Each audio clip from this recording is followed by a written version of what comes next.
Welcome to the Ricky Matthews Show from the Citizens Bank Studio. I hope you're having a great day as we continue to celebrate all the amazing people across the state of Mississippi who are working to make this such a great place to live, work, and play. Got a quick quote for you. I ran across this in my digital history book this morning, and it is a quote from Arthur Ashe. It's celebrating in 1975, July of 1970, became the first black man to win Wimbledon. And one thing, remember, Arthur Ashe was such an inspiration to so many. But he said, we must reach out our hand in friendship, both to those who would befriend us and those who would be our enemy. And again, I've mentioned this about the Speaker of the House many times, Jason White, but what he said on my show, it's hard to hate someone you know. Billy Hughes and I talked about that as well last week, this need to develop relationships. And in a social media world, I think Billy said it best. He said sometimes people see a disagreement as a declaration of war. Isn't that sad that the social media world that we're in forces us in some cases to become so polarized over just something as simple as a disagreement? I hate that. But yeah, a lot to learn from that, and we'll continue to work on this show about it. It's okay to disagree. That's what democracy is about. That's what makes a community better. That's what makes a set of communities better. That's what makes a state better. But boy, it is hard to hate somebody that you know. And so we should be working harder to develop relationships, that's for sure. Hey, listen, I had to leave just before I started the show. Someone knocked at our front door, and it was my grandkids, Brody and Riley Williams. They were headed to the golf course to do to go to the driving range. She's 8, he's 6, and they love golf, which is amazing. But Brody spent the day with me yesterday. I really enjoy spending time with my grandkids. I have 4 grandkids, and every chance I get to spend with them just one-on-one is awesome. I took him to a movie and threw the ball with him for hours. He loves sports, and just loves spending time with him. And the reason I was keeping him, incidentally, is because my wife Ann, my daughter Tori, who's a school teacher at St. James, I'm very proud of Tori, took Riley over to Ochsner. Riley has scoliosis, and she has lived with a brace for many years, and she's actually what they call a brace holiday right now. The doctor's given her a little time off. She's had good results from the brace, but she has to wear that brace almost 24 hours a day. And gosh, I think about the heat and being able to do things in life and sitting in a chair and all the things that you have to deal with. She hasn't missed a lick. She loves life. She's such an inspiration. She loves to play golf. Isn't that interesting that a young woman who's her 8 years old, who's dealing with scoliosis, has fallen into something like golf and loves it the way she does? But she's a real inspiration to all of us. And she'll probably, again, she goes back to Ochsner in 4 months, and chances are she'll be in a brace again. And we take it a day at a time. But she inspires us all every day. God bless you, Riley. And God bless you, Brody, for being an inspiration as well. Okay, so let's shift gears now, and let's move over to my friend Bill Lavers from the Harrison County Economic Development Commission, and someone I really enjoy spending time with, catching up. We actually have a special guest who's going to be joining us in the second half of the show, but we'll take the first half of the show to get up to date on what's happening in Bill's world. So, Bill, how are you doing, my friend? Good. I'm practicing my non-Biden split screen moments, so I don't have one of those well, listen, from the debate the other night. Listen, you heard what I said at the beginning, what Arthur Ashe said. We must reach out our hand in friendship, both to those who would befriend us and those who would be our enemy. And I saw you shaking your head as I was talking about Jason White and the conversation I had with Billy, but it is hard to hate somebody you know, isn't it? Yeah, it is. And with all the technology and everything there is, I mean, we still boil down to relationships. And, we've got a very, very, very, very large announcement in August that's based on relationships. Doesn't happen overnight. It's a long game. but we're very proud and for me, it's Charlie Munger and Buffett said this, you get to deal with the people you like. Sometimes you don't like them, and you made that decision. In my job, I kind of have to like everybody because of who I am and what I do. But thankfully, we've got some really great people that we get to interact with, and we've got some. While you have your show, we have some amazing stories that keep developing along the coast. We've got opportunities that, I had dinner with a banker from New York last night, and they're seeing some negative effects in the economy. We're not. I mean, I've got a half dozen companies that are doing expansions. They don't have a billion B in front of them, but they're, for us, base hits and bunt score runs too. So we're very thankful and grateful for the businesses that have been here through all the things that they've had to endure through and continue to endure through. And we're very, very happy for the announcements that we get to make, especially when it's a hometown company that's growing from within. That makes it even more special. And we talked about it before, but the map over my head is the forefathers' vision to develop the Seaway. So that's the map from 1958 of the original plan that was supposed to be an intercoastal to go all the way to the pass. We didn't make it all that way, but again, we're here and very grateful for the leaders that have been here before us that have enabled us to get to where we are. Yeah, it's interesting. I had a great conversation with John Harrison, the CEO of Hancock Whitney. Of course, you know who he is. The folks who are listening may not remember the name, but had a terrific conversation with him. And he said, it's in order for us to grow, we're not growing the way we need to. If you look at say, for example, the Florida Panhandle, it's really has taken off. We're waiting. We need that next big thing. We're not sure exactly what that's going to be, but you think about Stennis Space Center and what happened there, and gaming, what happened there. The Seaway, I think, is a great example of visionary leadership back in the day that created this opportunity.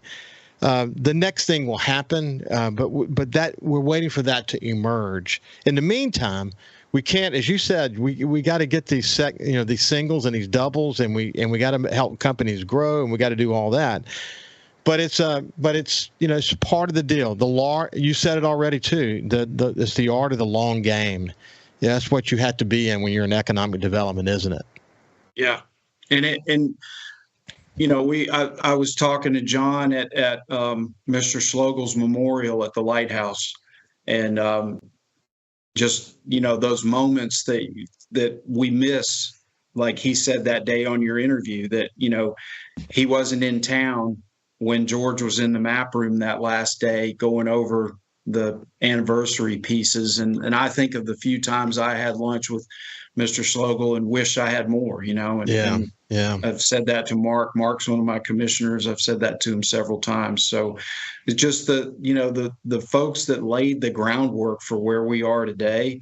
And like you said at the end of the interview with Mayor Hughes, people are serving because they want to, not because it's a promotion or a new career for them. Yeah, we're lucky in that way. Hey, for people who have heard of the Harrison County Development Commission before, but don't remember what it was, let's remind them that this multifaceted, you're in a utility business, a real estate business, economic development business, you have a multifaceted opportunity to help coastal Mississippi thrive, and you've got a commission that's appointed by various political folks over staggering terms. So why don't you give people a sense of what this organization is about?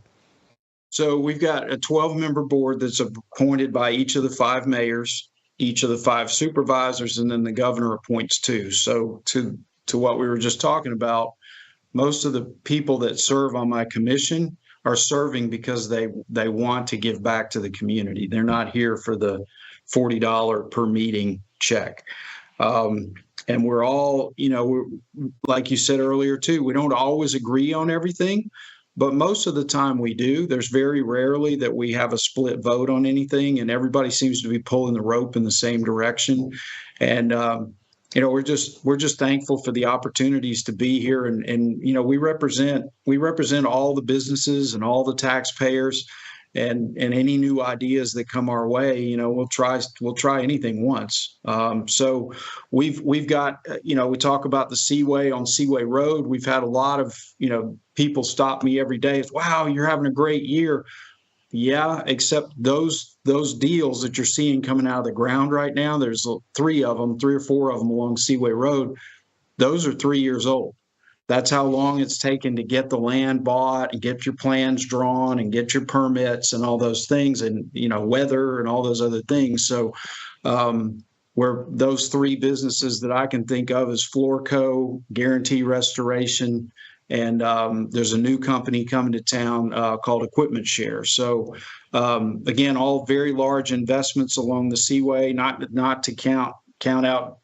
Johnny Fayard did a new self-storage facility. So there's a lot of things happening in the neighborhood, and that we're grateful and thankful for. When we come back on the other side, we'll continue our conversation with Bill Lavers from the Harrison County Development Commission. We'll see you after this. Welcome back to the Ricky Matthews Show from the Citizens Bank studio. We have Bill Lavers, who's leading the Harrison County Development Commission effort, and someone I really enjoy checking in with. Hey, Bill, before we get too far away from the Seaway, I'm curious, Fofo Gillich and I've had many conversations about this, but we, even if we don't build a new Pops Ferry Road bridge, it's got to be much more reliable. How much does that lack of reliability play in to your world, and how much heartburn do you get when the bridge is not working properly? Honestly, I don't. I mean, I had a fishing boat captain that would call me every time the Cal and Lorraine Bridge would get stuck and he couldn't get through with his antennas. But other than that I don't have any control over and couldn't help him. But at least I knew every time the bridge was out. So it really doesn't affect us very much. It does affect. I had lunch with Steve Warren yesterday, and he's moving 8 to 10 barges a week. So it affects the guys that are out there every day. It's we run a Port and Harbor Commission, but we don't have a boat. I haven't figured that out yet. But we,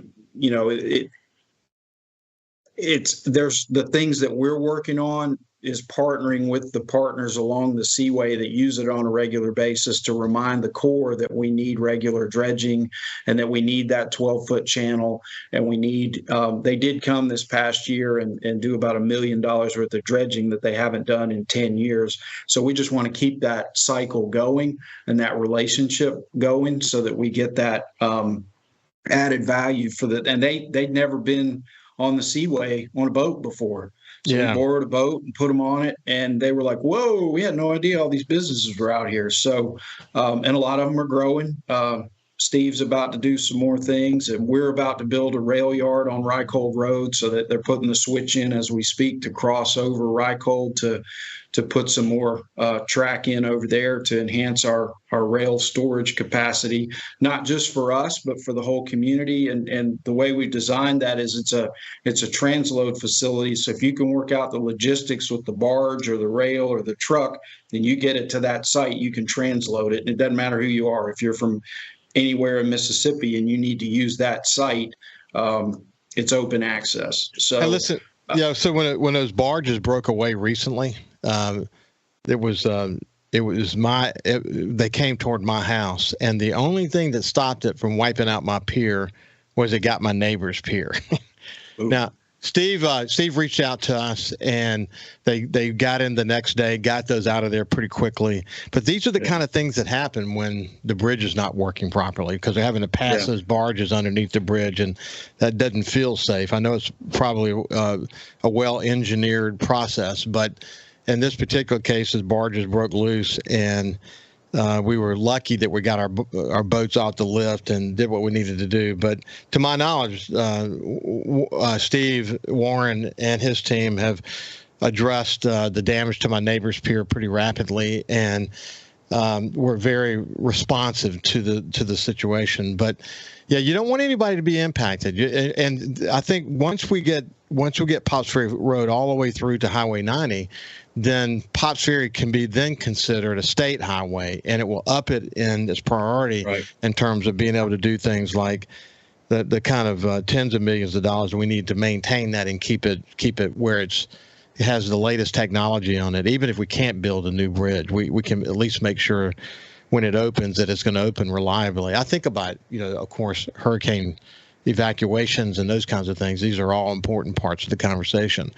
Anyway, talking about bridges, then you can quote me because I'm always wrong when I talk about this subject, but hopefully the bridge at Buc-ee's is going to be released ahead of schedule. I won't say when, but hopefully that'll give some relief to the neighbors out there. And that bridge was built in 1968, or designed in 68, built in 71, and hadn't had a whole lot done to it in the years since. So we're thankful. Listen, as it relates to Buc-ee's, a lot of people are anticipating that it's going to be a huge benefit to us.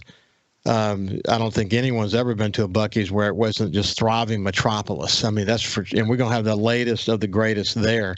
You said it was an ambitious schedule, but it's moving along, and it will be open before we know it. Isn't that true? Yeah. Hopefully this time next year you'll be buying beaver nuggets and beef jerky and brisket sandwiches and all the things that once they open those stores, they never close. They're open 24/7, 365. So at least we get the Buc-ee's part of the interview out of the way. Again, they're rolling. Mary Perez called me the other day and said, "Have you seen the pictures of the sides going up?" No.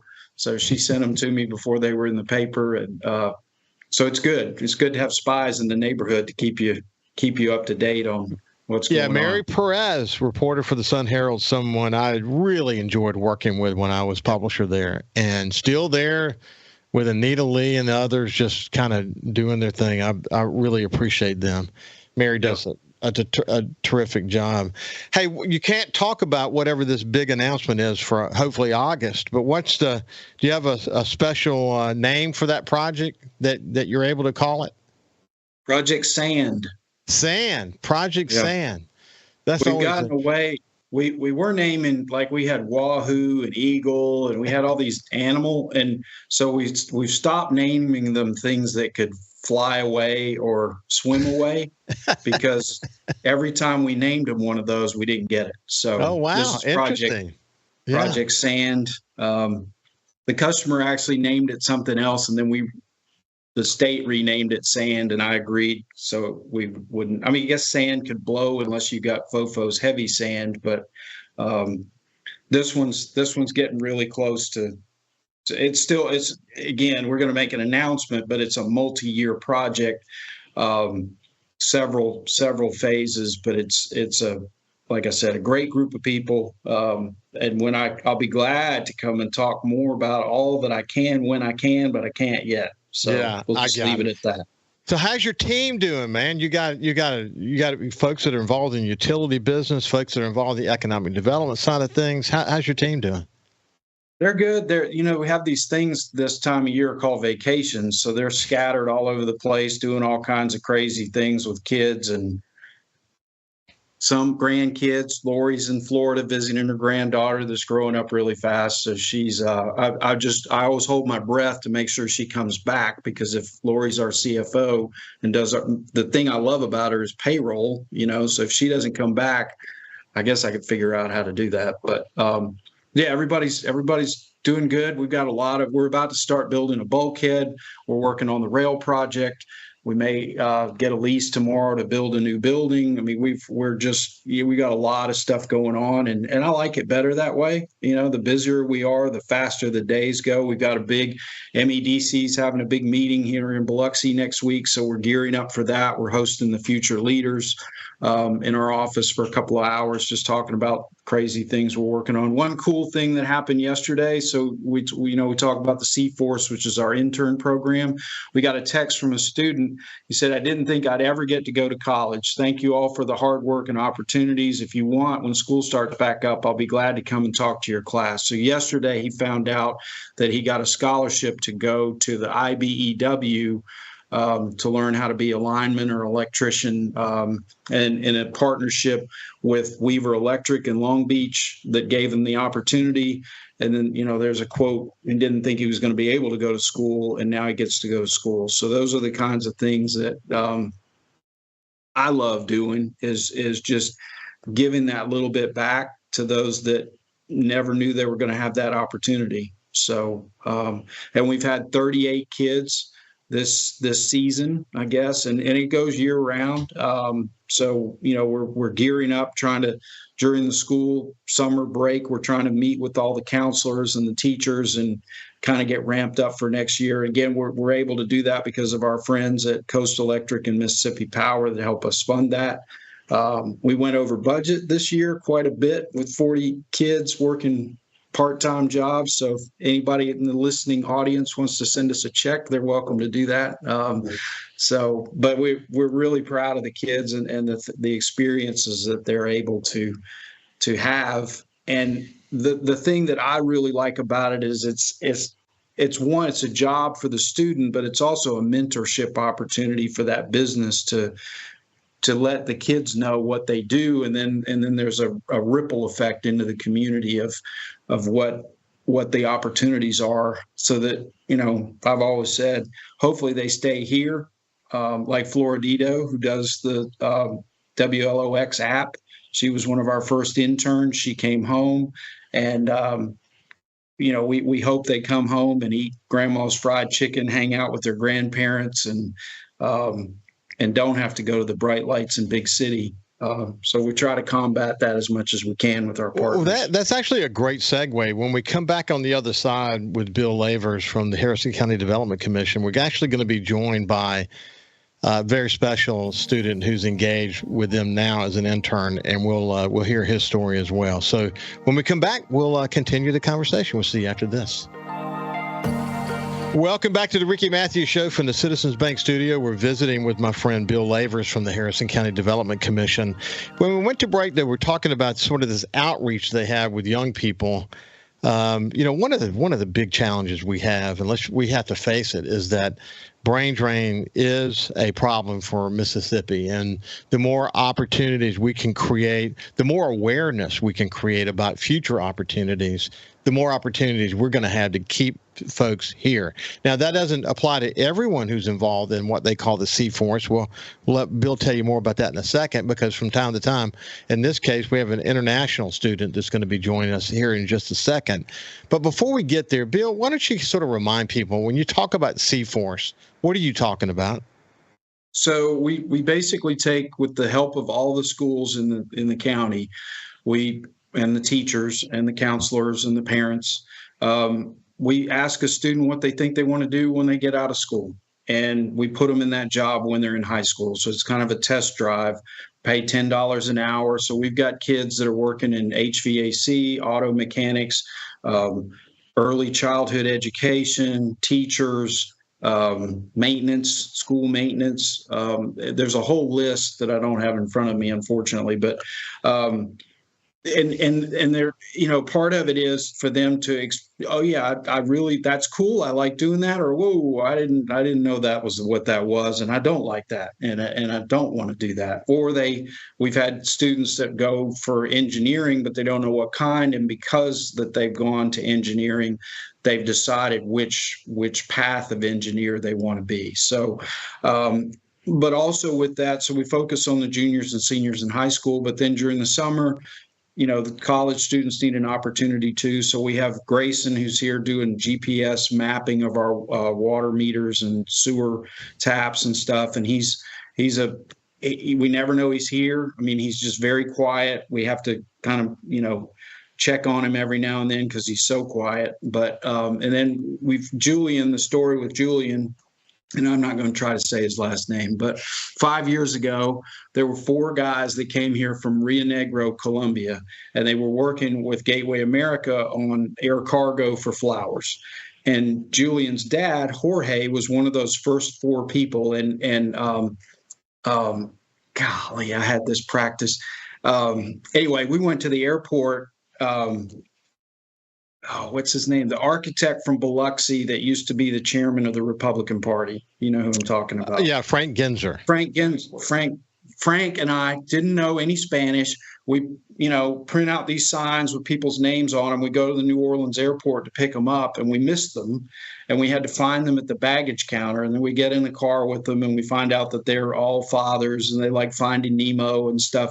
Well, so then we go back down there with the mayors, Fofo and Billy, and we had told them about Fofo and Billy liking to play music. So we went, and Julian actually played in the band with Fofo and Billy says mofo, but anyway, and in a barn in Columbia 5 years ago.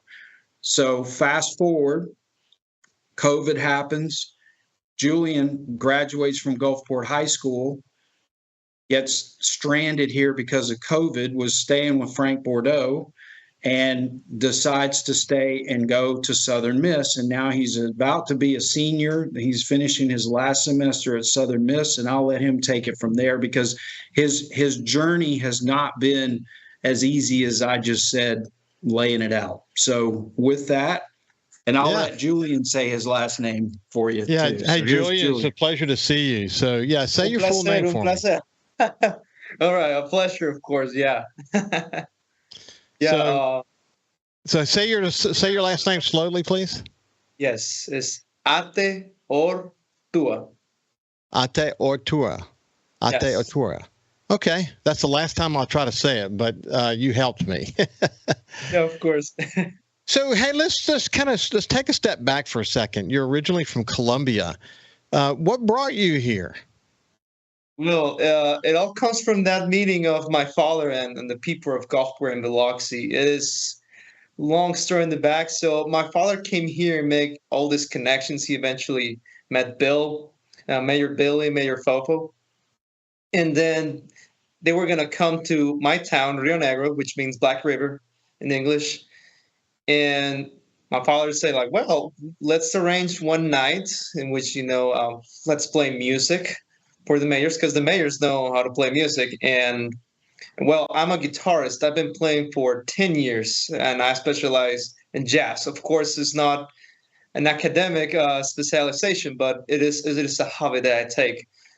So my father got to introduce me to them. I played a couple of tunes with them, and it was the very first time I met them. It was in a barn, with horses all around, great music, and eventually Frank Bordeaux, He was there. I met him, and he offered me to be part of a studying experience. He said that, well, hey, if you want to come to study English or perfect your English in Gulfport, you're more than welcome.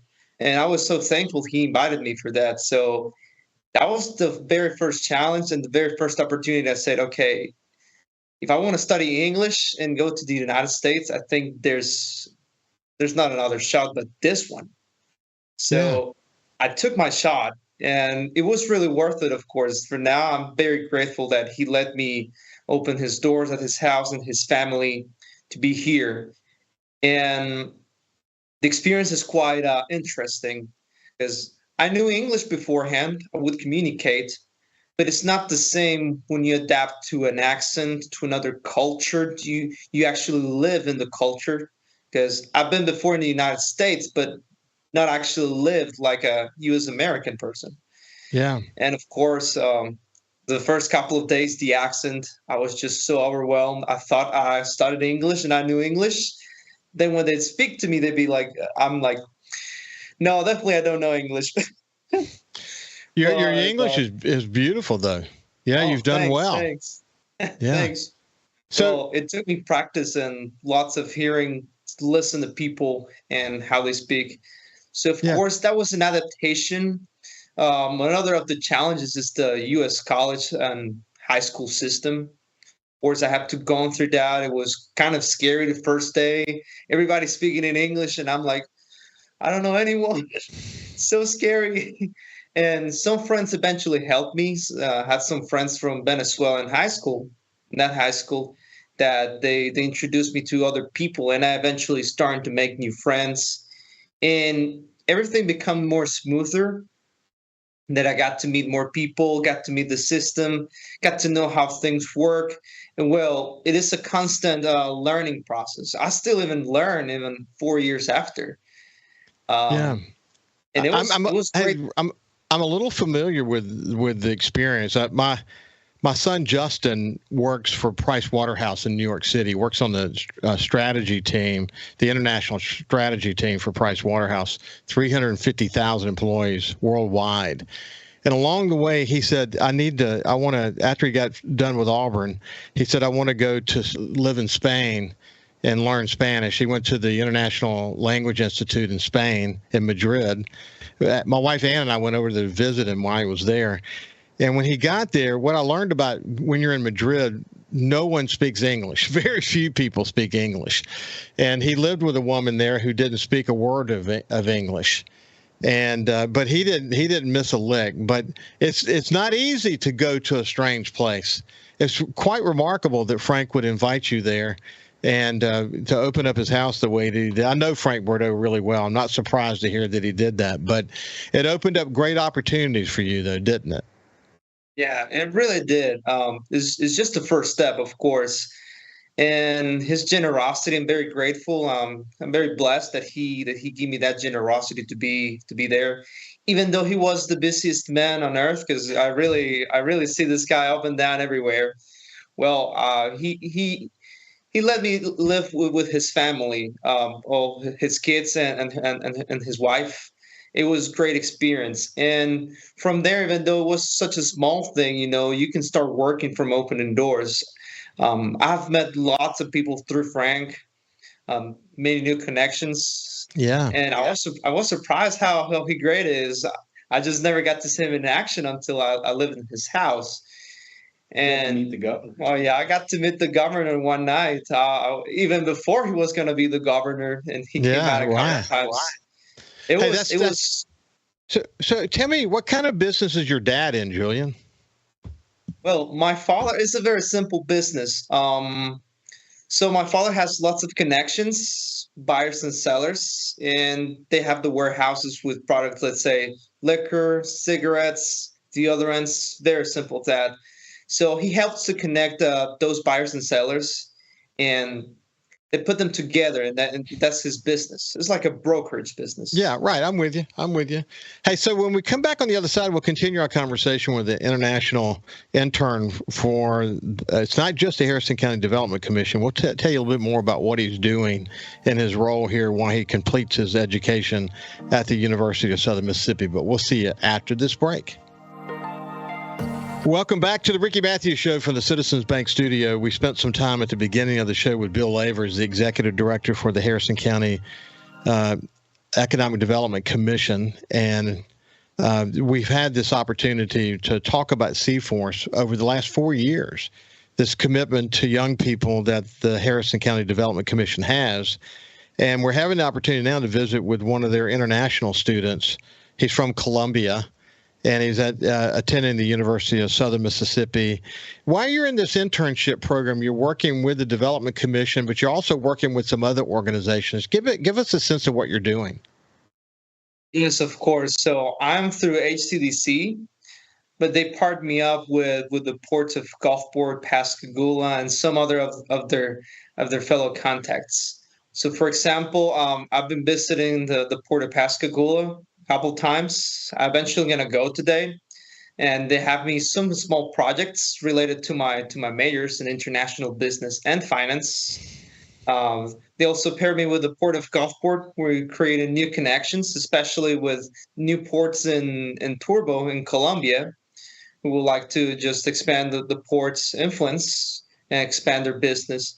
And they handle me with a small project also in Colombia in a free zone. I'm just looking for a specific project that a company they assign me here. Well, that's very interesting, though. They're actually utilizing your bilingual experience, and in fact, as it relates to you being from Colombia, what a great opportunity is to connect back home. That's got to be fun for you, is it?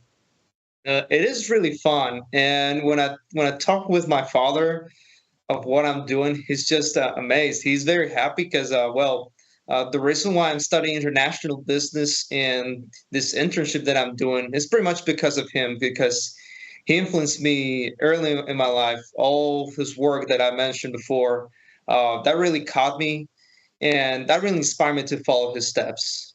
And that's Well, why listen, I continue. yeah. Actually, before we say that, before I kind of shift gears a little bit, I would be remiss not asking about your mother.